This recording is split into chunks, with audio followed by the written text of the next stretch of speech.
என்ன சொல்ற? அப்ப துரை இல்லையா நீ? நெடுமாறன் ஐக்கிய மாட்டேன், திட்டதான் பண்ணுவேன். அப்படியா?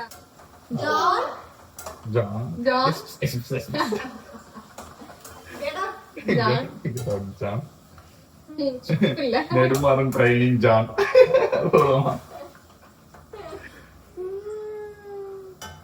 பிரஷர் ஹேண்டில் பண்ண தெரியணும். சரியா? Okay madam. Hey John. Yes, chef. What are you doing, John? We are doing a mushroom with a mushroom Manchurian. Chef, we are doing. This is a lion is always a lion. Also, you know,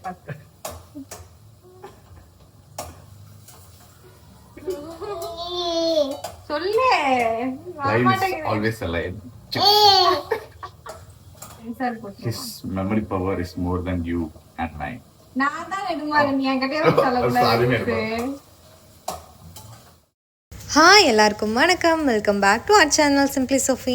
இந்த வீடியோவில் ஒரு random weekend vlog தான் பார்க்க போகிறோம். இது ஒரு Saturday morning August 15 தான். பழைய கம்மல் வந்து மர போயிடுச்சுன்னு சொன்னாங்க. ஸோ அதை வந்து ரிப்பேர் பண்ணுறதுக்கு கேட்டோம், பட் ரொம்ப ரேட் இருந்தது. ஸோ அதை போட்டுட்டு வேறு வாங்கலாம் அப்படின்னு தான் பிளான். இந்த இயர் ஸ்டார்டிங்லேருந்தே எனக்கு வந்து டைமண்ட் வாங்கணும் அப்படின்னு சொல்லி ரொம்ப வந்து ஒரு மேனிஃபெஸ்ட் பண்ணி வச்சுருந்தேன் நான். ஸோ அதை தான் வந்து நிறைவேற்றியாச்சு.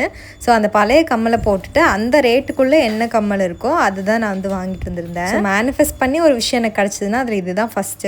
நெக்ஸ்ட் ஸ்டாப்பாக குமரன் தங்க மாளிகை போயிருந்தோம். நகை வாங்கலாம் இல்லை, சைமனோட அருணா கொடியை வந்து பாலிஷ் போடுறதுக்காக போயிருந்தோம். இங்கேயே சைமன் வந்து தூங்கிட்டான். ஸோ ஏஎக்ஸ்என் பிரியாணி போய் சாப்பிட்டாச்சு. நீங்கள் திருப்பூரில் இருக்கீங்க அப்படின்னா கண்டிப்பாக ஏஎக்ஸ்என் பிரியாணி வந்து தெரிஞ்சிருக்கும். நெக்ஸ்ட் லலிதா ஜுவல்லரி போயிருந்தோம். அங்கே ஜான்சன் போட்டிருந்த செயின் வந்து அறுந்திருந்ததுனால அதை பற்ற வைக்கிறதுக்காக போயிருந்தோம். ஒரே நாளில் 3-4 நகைக்கடைக்கு போவோம். ஆனால் நகையெல்லாம் வாங்க மாட்டோம், இந்த மாதிரி பிசிறு வேலைகள் மட்டும்தான் செய்வோம். 5 இயர்ஸ் முன்னாடி ஈரோடு லலிதா ஜுவல்லரியில் வாங்கின செயின் தான் வந்து இருந்தது. ஸோ அதை தான் பற்ற வைக்கிறதுக்காக போனோம். எல்லா நகை கடையிலையுமே நிறைய ஆஃபர்ஸ்லாம் சொல்கிறாங்க, பட் நம்ம போனோன்னா ஒன்றும் இருக்கிறது இல்லை. நெக்ஸ்ட் எங்களோட ஃபேவரட் ஜூஸ் ஸ்பாட் போய் இவனுக்கு ஜூஸ் வாங்கி கொடுத்தாச்சு. நாங்கள் ஐஸ் சுகர்லாம் போடாமல் வாங்கி இவனுக்கு கொடுத்துருவோம். திடீர்னு நாங்களும் அதை தான் குடிப்போம். நீங்கள் திருப்பூரில் இருக்கீங்கன்னா கண்டிப்பாக இந்த ஜூஸ் கிங் கடைக்கு வந்து போயிருப்பீங்க. ரொம்ப குவாலிட்டியாக இருக்கும். உங்களுக்குமே பேபி இருக்குது, ஸோ நீங்கள் நம்பி தாராளமாக குடிக்கலாம். உங்கள் பேபிக்கும் கொடுக்கலாம். அவ்வளோதான், ஷாப்பிங் எல்லாம் முடிச்சாச்சு, வீட்டுக்கும் வந்தாச்சு.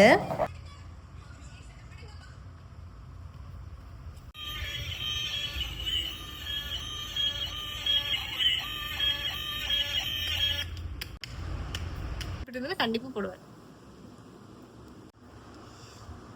இது வேற போட்டோல அங்க அசிங்கமா தெரியுமா? ஆமா, அதை நம்ம எடிட் பண்ணிக்கலாம். சரி, எங்கேயும் கிளம்பல, நாங்கள் வந்து ஃபேமிலி ஃபோட்டோ எடுக்க போயிட்டுருக்கோம். ஸோ அதனால தான் இவ்வளோ மேக்கப் போட்டிருக்கோம். வீட்டு பக்கத்துலேயே NK ஃபோட்டோகிராஃபின்னு ஒரு கடை இருக்குது. ஸோ அங்கே தான் போய் ஃபேமிலி ஷார்ட்ஸ் எல்லாம் எடுத்திருந்தோம். நெக்ஸ்ட் வீக்கில் சைமனுக்கு மொட்டைலாம் போட வேண்டியது இருக்குது. ஸோ முடி இருக்கும்போதே ஃபோட்டோ எடுக்கணுங்கிறதுக்காக தான் ஃபோட்டோ போய் எடுத்துட்டு அப்படியே சில்லி சென்டர் போய் சில்லி வாங்கி சாப்பிட்டுட்டு வந்தாச்சு. வீட்டுக்கு வரும்போதே மணி 8:30. ஸோ சைமன் தூங்கிட்டான். ஸோ என்னோட ஃப்ரெண்டுக்கு நெக்ஸ்ட் டே வளகாப்பு. ஸோ அங்கே போக வேண்டியது இருந்தது. ஸோ கிஃப்டெல்லாம் வந்து பேக் பண்ணிட்டு இருந்தோம். இயர் ஸ்டார்டிங்கில் இருந்தாலும் சரி, இல்லை எப்போனாலும் நம்ம மேனிஃபெஸ்ட் பண்ணால் சில திங்ஸ் வந்து நடக்கும்னு சொல்லுவாங்களா, அந்த மாதிரி இந்த இயர் எனக்கு நிறைய விஷயம் நடந்திருக்கு. ஃபர்ஸ்ட் ஒன் சொன்னல டைமண்ட் வந்து வாங்கணும் அப்படின்னு சொல்லிட்டு, அதுவுமே நடந்தது. அண்ட் இன்னொன்று, என்னோட ஃப்ரெண்டு வந்து ப்ரெக்னென்ட் ஆகணும்னு சொல்லி நான் ரொம்ப வந்து மேனிஃபெஸ்ட் பண்ணி வச்சுருந்தேன். அதுவுமே நடந்தது. நம்ம உண்மையாக வந்து ஒரு விஷயத்த ஆசைப்பட்டு நினச்சோன்னா கண்டிப்பாக இந்த யூனிவர்ஸே நமக்கு பண்ணும் அப்படின்லாம் சொல்லுவாங்கள்ல. ஸோ அதெல்லாம் கூட உண்மைதான் நினைக்கிறேன். மேபி உங்கள் ஃப்ரெண்ட்ஸ் யாராவது ப்ரெக்னெண்ட்டாக இருக்காங்கன்னா கண்டிப்பாக நீங்கள் கலரிங் புக் வந்து கொடுக்கலாம். அது ஒரு நல்ல ஆப்ஷனாக இருக்கும். கிஃப்டெல்லாம் பேக் பண்ணிவிட்டு அதுக்கப்புறமா நாங்கள் எல்லாம் ரெடி பண்ணி வச்சுட்டு தூங்கினோம். ஸோ அதுக்கு வந்து மணி 11:30 ஆயிடுச்சு. நிறைய பேர் சைமனோட ஸ்லீப் ரொட்டீன் கேட்டிருந்தீங்க. அவன் பகல் ஃபுல்லாக தூங்கவே மாட்டான், நைட் நல்லா தூங்கிப்பான். அதனாலே நைட்டே வந்து வெஜிடபிள்ஸ் கட் பண்ணி வைக்கிறது, அடுத்த நாளுக்கான ப்ரிப்ரேஷன்ஸ் எல்லாமே நைட் நாங்கள் பண்ணி வச்சுட்டு தூங்குற மாதிரி இருக்கும். ஸோ எப்படியுமே ஒரு 11:30 ஆகிடும் டெய்லியும். ஸோ நெக்ஸ்ட் டேவும் வந்தாச்சு, வளகாப்புக்கு கிளம்பியாச்சு. ஸோ திருப்பூர் டு ஈரோடு வந்து பைக்கில் தான் ட்ராவல் பண்ணியிருந்தோம். அண்ட் இதுதான் நான் படித்த காலேஜ். ஆக்சுவலாக இந்த காலேஜை வந்து எனக்கு பிடிக்குமா பிடிக்காதான்னு கேட்டால் காலேஜ் ஓகே, பட் எனக்கு வந்து என்றைக்குமே ஃப்ரெண்ட்ஸ் வந்து சரியாக அமையவே இல்லை. 5 வருஷம் நான் இதே காலேஜில் தான் குப்பை கொட்டினேன். பட் இருந்தாலுமே எனக்கு ஒரு நல்ல ஃப்ரெண்டாக இருக்காங்களான்னு கேட்டிங்கன்னா யாருமே அப்படி இல்லை. அதனாலே எனக்கு இந்த காலேஜை பார்த்தாலே பிடிக்காது. ஏன்னா ஸ்வீட் மெமரிஸ்லாம் எதுவுமே இல்லை. மார்னிங் பிரேக்ஃபாஸ்ட்டுக்கு அம்மாயி வீடு போயிருந்தோம். இது ஃபஸ்ட்டு ராயல் செட்டிநாடாக இருந்தப்போ நான் 4-5 தடவை 5-6 தடவைலாம் வந்திருக்கேன். பட் இங்கே வந்து இப்போ தான் வந்து ஃபஸ்ட் டைம் வரேன். ஆம்பியன்ஸ் எல்லாம் ரொம்பவே சூப்பர் அண்ட் காஸியாக இருந்தது. அண்ட் இதுதான் எங்களோட அவுட்ஃபிட். இதில் சரியாக தெரியாதுன்னு நினைக்கிறேன். அங்கேயே போய் சாப்பிட தான் போகிறோம். பட் இருந்தாலும் இடையில சைமனுக்கு பசிக்குமென்னு சொல்லிட்டு நான் வந்து இட்லி வாங்கி கொடுத்துருந்தோம். நாங்கள் வந்து ஆளுக்கு ஒரு பரோட்டா மட்டும் வாங்கியிருந்தோம். ஃபுட் எல்லாமே ரொம்ப குவாலிட்டியாக இருந்தது. அண்ட் அதுக்கான ப்ரைஸுமே ரீசனபிளாக தான் இருந்தது. பட் இன்ஃப்ளூயன்சர் எல்லாருமே வந்து அப்படி இப்படினாங்க. அந்த மாதிரிலாம் இல்லை, வீட்டு சாப்பாடு மாதிரி கொஞ்சம் நீட்டாக குவாலிட்டியாக இருந்தது, அவ்வளோதான்.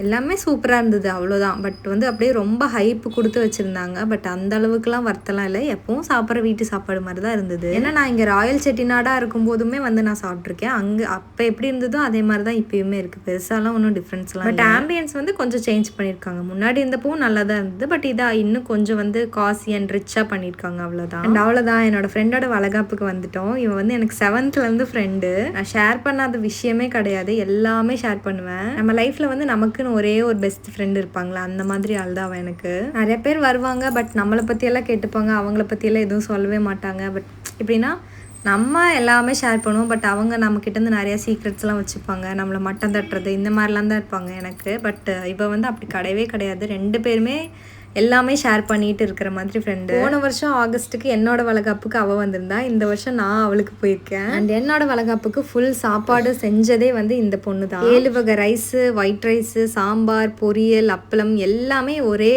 ஆளாக வந்து அவள் தான் பண்ணி கொடுத்தா. ஸோ ரொம்ப ஹாப்பியாக இருந்தது. ஸோ ஃபங்க்ஷன் நல்லா என்ஜாய் பண்ணிட்டு வீட்டுக்கு கிளம்பியாச்சு. போகிறப்போ ஒன்றும் பெருசாக சலுப்பாலாம் இல்லை, பட் வர்றப்போ ரொம்ப ரொம்ப டயர்ட் ஆகிட்டோம். எங்களாலே ஒன்றுமே முடியலை, நிறுத்தி தான் வந்தோம். சைமனும் தூங்கிட்டான். வெயிலாக இருந்தது, அப்புறம் அப்பப்போ மழை வர மாதிரி இருந்தது. அந்த கிளைமேட் வந்து கொஞ்சம் சேஞ்ச் ஆகி வந்ததில் தலைவலியே வந்துருச்சு எல்லாருக்கும். பட் என்னதான் இருந்தாலும் நாங்கள் 3 பேர் எங்கேயுமே பெருசாக வெளியெல்லாம் போனதே இல்லை. இதுதான் வந்து ஃபஸ்ட் டைம் ஈரோடு வரைக்கும் போயிட்டு வந்தோம். அண்ட் வர வழியில் சுரபி நர்சரி போயிருந்தோம். இது வந்து ஈரோட்லேயும் இருக்குது, நிறைய பக்கம் இருக்குதுன்னு நினைக்கிறேன். இது ரொம்ப ஃபேமஸாக இருக்கும், நிறைய செடி வச்சுருப்பாங்க, சுற்றி முற்றி செடி தான் இருக்கும். நாங்கள் வந்து சும்மா வந்து போய் பார்த்துட்டு வரலாம். ஏன்னா நாங்கள் வந்து இந்த கார்டனிங்லாம் பெருசாக இன்ட்ரெஸ்ட்லாம் எங்களுக்கு இல்லை, அதெல்லாம் நாங்கள் மெயின்டைன் பண்ணுற ஆளும் கிடையாது. அதனாலே வந்து தண்ணி அதிகமாக ஊற்ற வேண்டாங்கிற பிளான்ட்டாக பார்த்து ஒன்று வந்து வாங்கிட்டு வந்துருந்தோம். இந்த கேக்டர்ஸ்லாம் சொல்லுவாங்களா, அதெல்லாம் பார்த்தோம். பட் அதெல்லாம் ரொம்ப ஃப்ரெஷ்ஷாலாம் இல்லை, கொஞ்சம் ஆல்ரெடி அழுகி போன மாதிரி தான் இருந்தது. அதை நான் வாங்கிட்டு வந்து இன்னும் அழுக வேண்டாம் அப்படின்ட்டு அதை வாங்கல. பட் நீங்கள் உங்களுக்கு கார்டனிங்லாம் பிடிக்கும்னா கண்டிப்பாக இங்கே போய் ட்ரை பண்ணி பாருங்கள், நிறைய வெரைட்டிஸ் இருக்கும். நான் ஒரே ஒரு பிளான்ட்டு தான் வாங்கிட்டு வந்தேன். ஆனால் இதுவே நான் எப்படி வச்சுப்பேன்னு எனக்கு தெரியல. பட் நிறைய வளர்த்தணும்னு ஆசை தான். பட் அதை பற்றிலாம் நமக்கு அதிகமாக தெரியாதனால நான் எதுவும் வாங்க. இந்த vlog அவ்வளோதான். இனிமேல் வெனஸ்டே ஈவினிங் 6 மணிக்கு எல்லா vlogகும் வரும். இந்த மாதிரி சிம்பிளான வீடியோக்கு சிம்பிளி சோஃபியை சப்ஸ்கிரைப் பண்ணுங்கள். டாடா.